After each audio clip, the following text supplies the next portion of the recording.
há 2000 anos. Primeira parte. Item 9. Lembranças amargas. Logo após os penosos acontecimentos de 70, e de conformidade com os desejos de Flávia, o senador passou a residir na vivenda confortável que possuía em Pompeia, longe dos bulícios da capital. Ali, poderia entregar-se melhor às suas meditações. Para lá transportara, então, o velho político todo o seu volumoso arquivo, bem como as lembranças mais carinhosas e mais importantes da sua vida. 2 libertos gregos, extremamente cultos, foram contratados para os trabalhos de escrita e leitura, e assim é que, no seu retiro, mantinha-se ao corrente de todas as novidades políticas e literárias de Roma.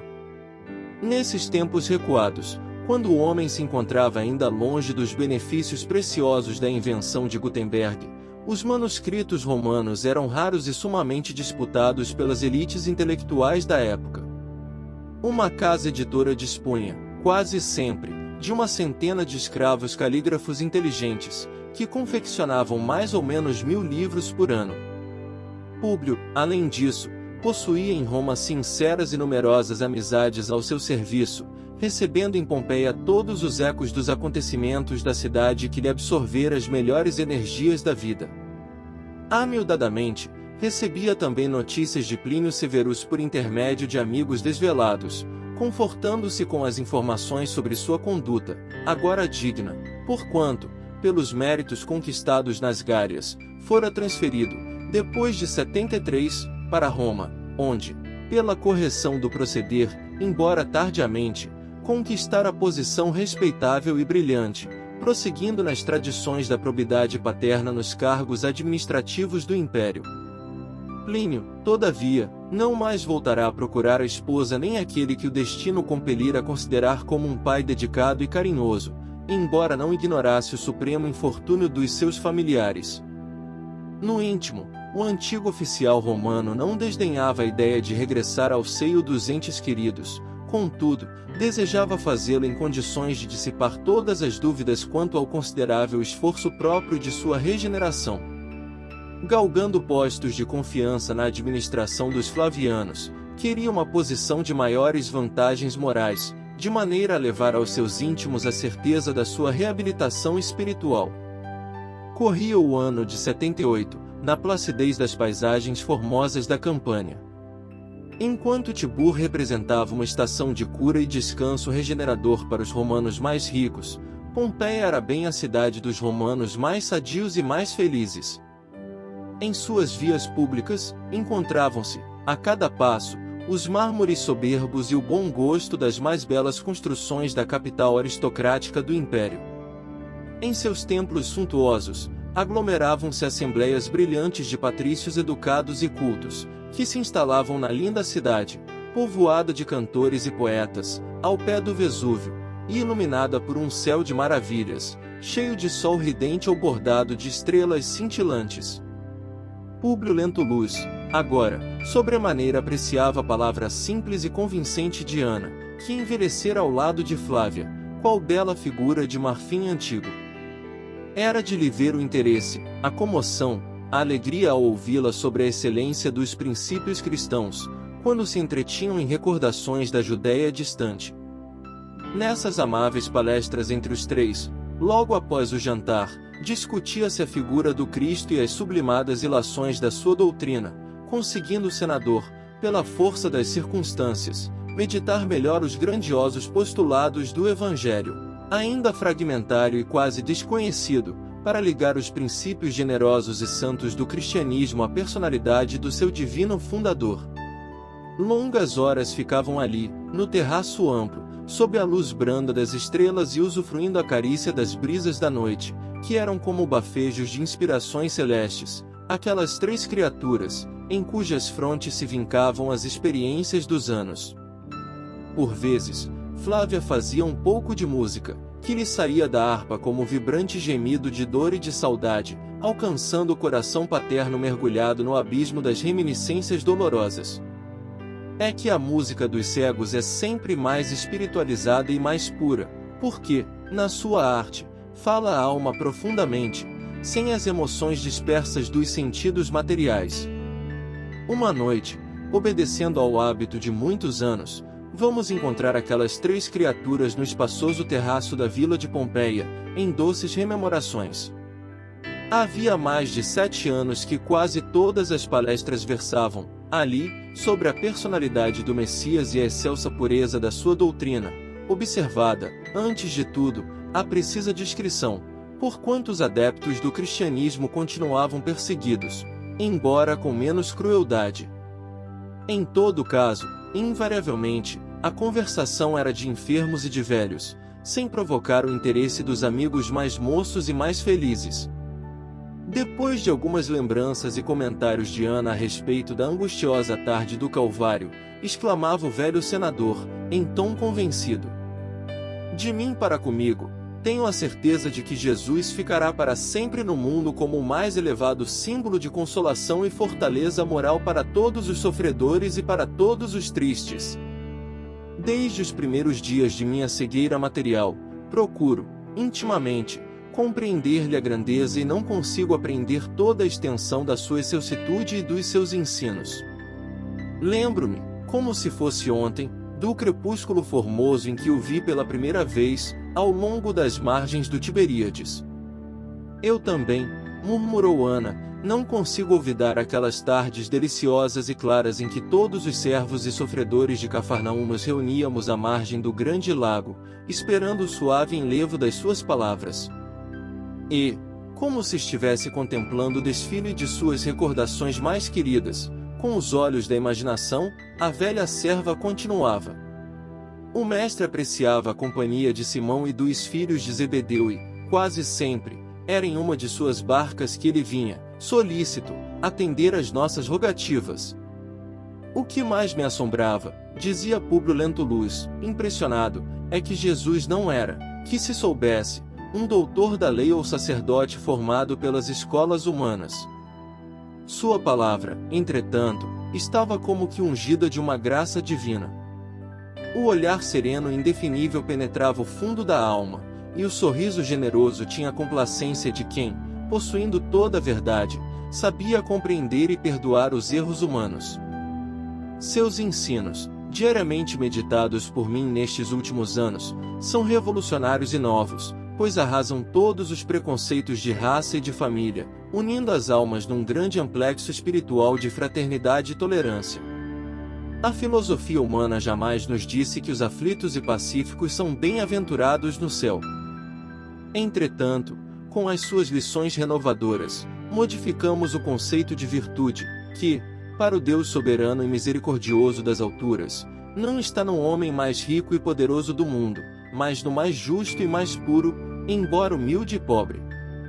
Sua palavra compassiva e carinhosa espalhou ensinamentos que somente hoje posso compreender, na sombra espessa e triste dos meus sofrimentos. Meu pai, perguntou Flávia Lentulha, extremamente interessada na conversação, chegastes a ver o profeta muitas vezes? Não, filha. Antes do dia nefasto de sua morte infamante na cruz, somente o vi uma vez, ao tempo em que eras pequenina e doente.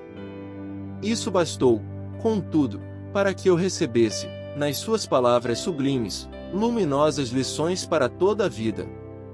Só hoje entendo as suas exortações amigas, compreendendo que a minha existência foi bem uma oportunidade perdida. Aliás, já naquele tempo, sua profunda palavra me dizia que eu defrontava, no minuto do nosso encontro, o maravilhoso ensejo de todos os meus dias, acrescentando, na sua extraordinária benevolência, que eu poderia aproveitá-lo naquela época ou daí a milênios, sem que me fosse possível apreender o sentido simbólico de suas palavras. Todas as concessões de Jesus se estiavam na verdade santificada e consoladora, acrescentou Ana, agora gozando de toda a intimidade com os seus senhores. Sim, exclamou Públio Lentulus, concentrado nas suas reminiscências, minhas observações pessoais autorizam-me a crer da mesma forma. Se eu tivesse aproveitado a exortação de Jesus naquele dia, talvez houvesse alijado mais de metade das provações amargas que a terra me reserva. Se houvesse buscado compreender sua lição de amor e humildade, teria procurado André de Gioras, pessoalmente, reparando o mal que lhe havia feito com a prisão do filho ignorante, demonstrando-lhe o meu interesse individual, sem confiar tão somente nos funcionários irresponsáveis que se encontravam a meu serviço.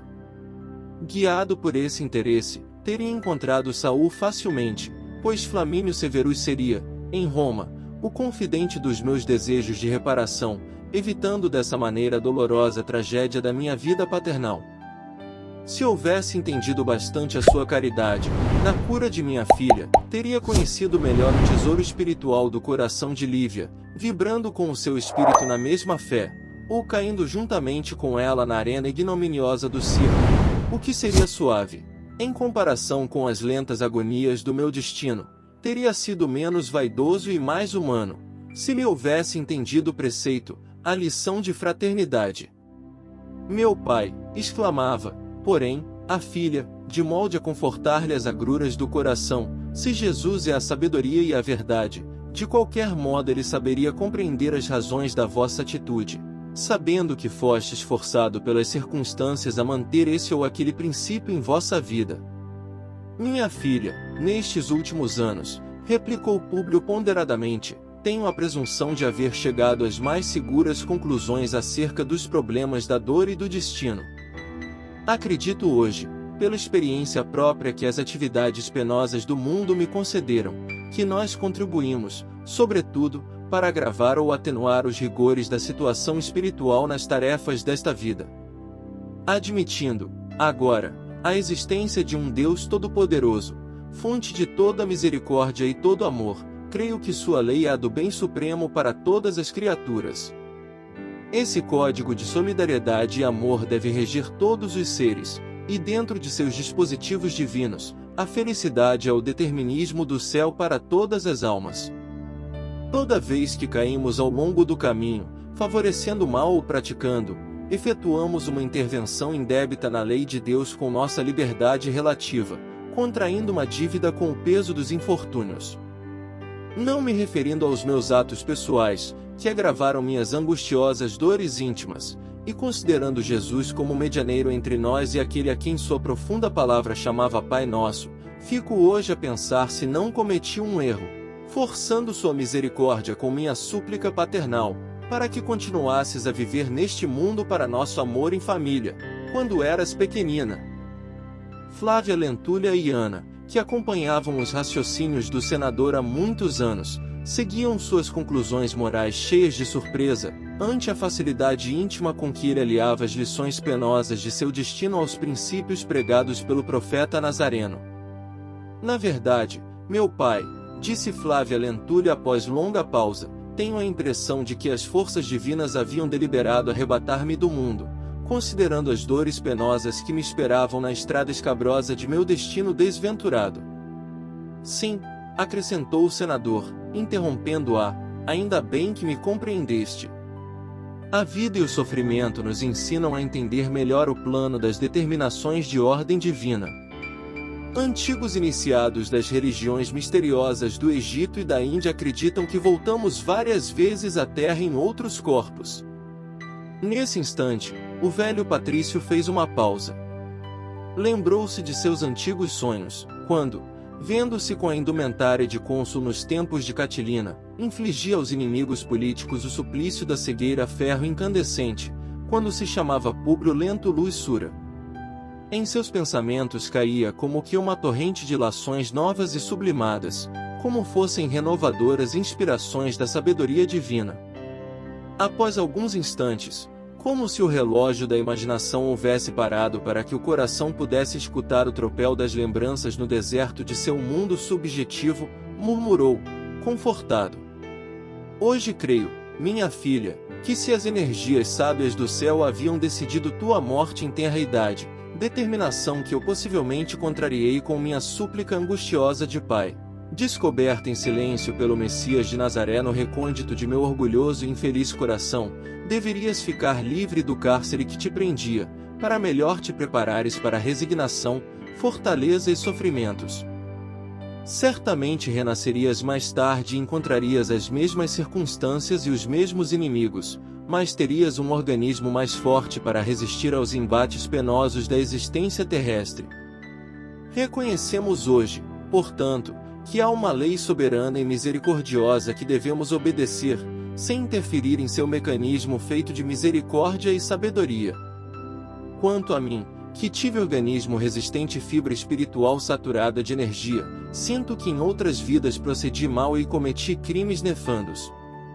Minha atual existência teria de ser um imenso rosário de infinitas amarguras, mas vejo tardiamente que, se houvesse ingressado no caminho do bem, teria resgatado um montão de pecados do pretérito obscuro e delituoso. Agora entendo a lição do Cristo como ensinamento imortal da humildade e do amor, da caridade e do perdão, caminhos seguros para todas as conquistas do espírito, longe dos círculos tenebrosos do sofrimento. E recordando o sonho que relatara Flamínio nos tempos idos, concluiu: a expiação não seria necessária no mundo para burilamento da alma, se compreendêssemos o bem, praticando por atos, palavras e pensamentos. Se é verdade que nasci condenado ao suplício da cegueira em tão trágicas circunstâncias, talvez tivesse evitado esta prova, se abandonasse meu orgulho para ser um homem humilde e bom. Um gesto de generosidade de minha parte teria modificado as íntimas disposições de André de Gioras, mas a realidade é que, não obstante todos os preciosos alvitres do alto, continuei com meu egoísmo, vaidade e criminosa impenitência. Agravei, desse modo, meus débitos clamorosos perante a justiça divina, e não posso esperar magnanimidade dos juízes que me aguardam. O velho Públio Lentulus tinha uma lágrima dolorosa no canto dos olhos apagados, mas Ana, que ansiosa escutara suas palavras e conceitos, regozijando-se intimamente por ver que o orgulhoso senhor atingira as mais justas conclusões de ordem evangélica, ilações a que também ela chegará em suas meditações da velhice, esclareceu bondosamente: Senador, todas as vossas observações são criteriosas e justas. Essa lei das vidas múltiplas, em favor de nosso aprendizado nas lutas penosas do mundo, eu a aceito plenamente, pois nas divinas lições de Jesus ele asseverou que ninguém poderá penetrar o reino dos céus sem renascer de novo. Presumo, todavia, que apesar de vossa cegueira material e vossos padecimentos, que compreendem toda a sua angustiosa intensidade, deveis trazer a alma plena de crença e esperanças no futuro espiritual, porque também o Cristo nos afiançou que nosso Pai não quer que se perca uma só de suas ovelhas. Públio Lentulus sentiu que uma força inexplicável lhe brotava no íntimo, como um manancial desconhecido de estranho conforto, preparando-o para enfrentar dignamente todos os amargores. Sim, murmurou suavemente, sempre Jesus. Sempre Jesus. Sem ele e sem os ensinos de suas palavras que nos enchem de coragem e fé para alcançar um reino de paz no porvir da alma, não sei bem o que seria das criaturas humanas, agrilhoadas ao cárcere dos sofrimentos terrestres. 7 anos de padecimentos infinitos na soledade de meus olhos mortos figuram-se-me 7 séculos de aprendizado cruel e doloroso. Somente assim, porém, poderia chegar a entender a lição do crucificado. O velho patrício, ao pronunciar crucificado, reconduziu o pensamento a Jerusalém, na Páscoa do ano 33. Recordou que tivera em mãos o processo do emissário divino e, só então, ponderou a tremenda responsabilidade em que se vira envolvido naquele dia inolvidável, exclamando após longa pausa: e pensar que para um espírito como aquele não houve sequer um gesto decisivo de defesa de nossa parte no angustioso momento da cruz infamante.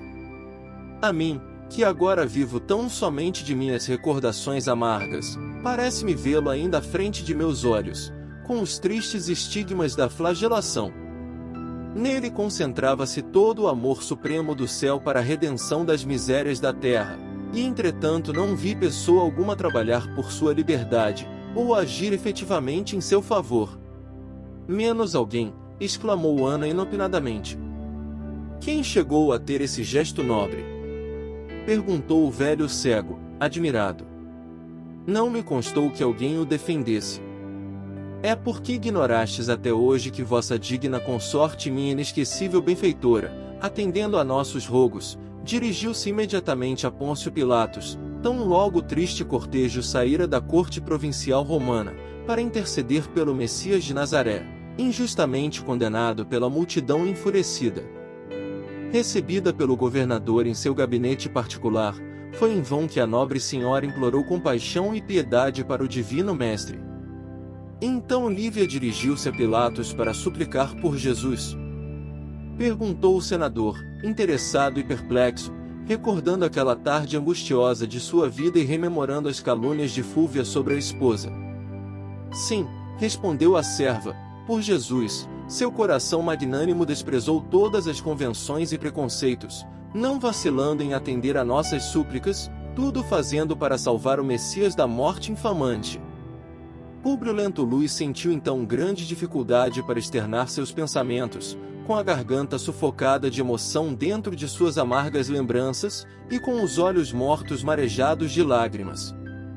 Ana, porém, recordou todos os pormenores daquele dia doloroso, relatando suas passadas emoções, enquanto o senador e a filha a escutavam, tomados de pranto no caminho da dor, da gratidão e da saudade. E era assim que, ao fim de cada dia, sob o céu brilhante e perfumado de Pompeia, aquelas três almas se preparavam para as realidades consoladoras da morte, dentro da claridade eterna e triste das lições amargas do destino, na esteira das recordações amigas.